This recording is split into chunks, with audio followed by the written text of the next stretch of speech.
Hello friends, welcome to my channel. कसे आहात? मजेत ना? आज आपली रेसिपी आहे विदर्भाची स्पेशल झणझणीत पाटोडी.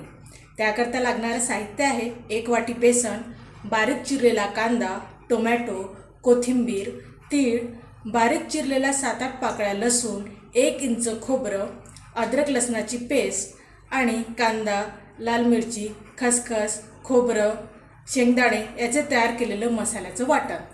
चला मग तयार करूया आपली भन्नाट अशी पाटोडी. पाटोडी करण्याकरता आधी बेसन शिजवून घ्यावे. त्याकरता मी एका पातेल्यात थोडं तेल टाकून 1.5 ग्लास पाणी यूज केलेलं आहे. तुम्हाला किती जणांची क्वांटिटी आहे त्यानुसार पाणी वापरावं लागेल, कारण आपल्याला बेसन घट्ट भिजवायचं आहे. यामध्ये आता बारीक चिरलेला लसूण, खोबरं, 1 चम्मच तीळ,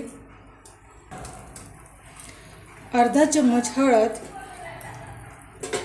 1 चम्मच लाल तिखट आणि चवीपुरते मीठ टाकून मिक्स करावे.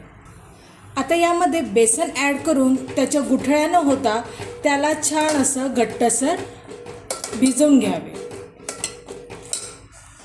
गुठळ्या राहिल्या असेल तर त्याला कडेने असं पळीने छान घोटून घ्यावे, म्हणजे त्या गुठळ्या निघून जातात. आपलं बेसन घोटून तयार आहे. आता याला 5 ते 10 मिनटं वाफेवर स्लो गॅसवर शिजवून घ्यावे. आपलं बेसन शिजून तयार होतपर्यंत आपण फोडणीची तयारी करूया. त्याकरता मी गंजामध्ये तेल गरम केलं आहे.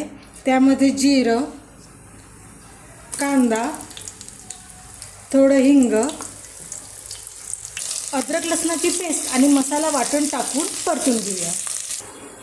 आपलं वाटण शिजलं आहे. आता यामध्ये सगळे मसाले म्हणजे गरम मसाला, धने पावडर, तिखट, हळद, चवीपुरती मीठ आणि सब्जी मसाला घालून छान मस्तपैकी पाणी घालून याला हवा तेवढी रस्सा तुम्ही तयार करून घ्या. आपलं बेसन पण छान शिजून तयार आहे. आता वड्या तयार करूया. त्याकरता मी एका ताटामध्ये थोडं तेल घेतलं आहे, ते पसरून घ्या. आता यावर आपलं शिजलेलं बेसन पीठ टाकून छान पसरून त्याच्या वड्या तयार करून घ्या. तेल लावल्यामुळे या वड्या ताटाला चिपकणार नाही.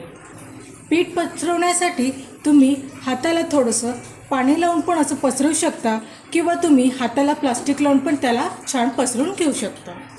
आपला रस्सा छान तयार आहे. आता यामध्ये वरून कोथिंबीर घालून घ्या. आता आपल्या वड्या छान कापून तयार झाल्या आहेत. आता याला रस्स्यामध्ये टाकूया. पहा, आपला रस्सा पण छान मस्तपैकी तयार झाला आहे. आता यामध्ये आपण या वड्या टाकूया आणि 2 मिनटं उकळी येऊन बंद करूया.